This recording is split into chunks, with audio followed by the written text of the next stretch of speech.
Et ça me va très bien.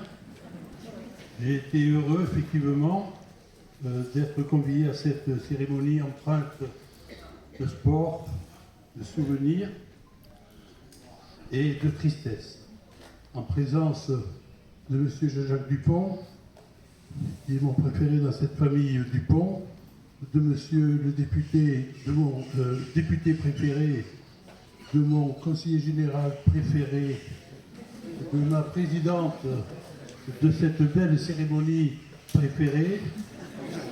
J'en ai terminé avec mes auditeurs préférés et j'en termine donc ainsi. Les champions médaillés d'or aux Jeux Olympiques de Courpalais-Rue dans notre département. Je salue donc la mémoire de M. Jacques Dupont avec son timbre de voix d'une douceur infinie, son drame vers Perpignan et sa résilience pour remettre à la vie. Cette vie qui nous avait été enlevée en novembre 2019, enlevée à son fils, au sien, au lésatoire, à l'histoire du cyclisme français et mondial. Quand j'ai reçu cette invitation, Madame la Présidente, je vous remercie encore. J'ai aussitôt informé M. Christian Prudhomme de l'hommage qui devait être rendu ce jour à M. Jacques Dupont.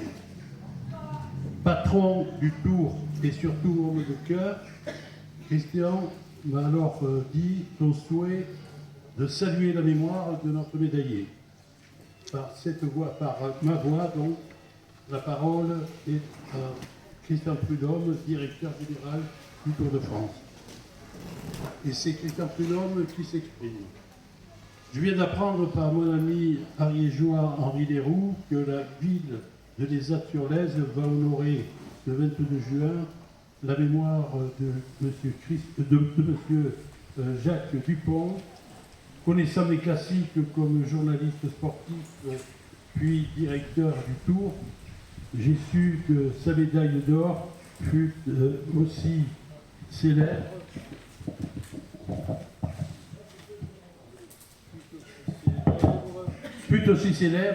76 ans après, que notre Dupont, prénommé Antoine, encore victorieux avec le Stade Toulousain hier soir à Bordeaux. En devenant donc à Londres champion olympique du kilomètre en 1948, Jacques Dupont était entré dans la majestueuse histoire du cyclisme mondial. Je n'aurai pas l'outrecuidance de vous rappeler la kyrielle de succès, podium, bouquet de toutes les couleurs que ce grand sportif avait recueilli sur les nombreuses routes de France et d'Europe, avec à la clé un autre titre prestigieux en 1954, celui de champion de France de route sur route, un label hautement respectable. Je salue donc avec respect M. Jacques Dupont, son histoire, sa famille et ses amis ici présents, et j'ai aussi une pensée empreinte de tendresse pour la 15e étape du Tour de France 2005, qui était parti de Les-Attes-sur-Lèze vers Saint-Lary, comme une petite prouesse dans la grande. Ah, j'allais oublier, le 14 juillet prochain, vous regarderez depuis votre belle et grande cité de Les-Attes, Pau-Montagne Altière d'Ariège, où le Tour de France 2024 arrivera une fois de plus au plateau de Veille, et vous penserez alors une fois de plus à votre cher Jacques Dupont.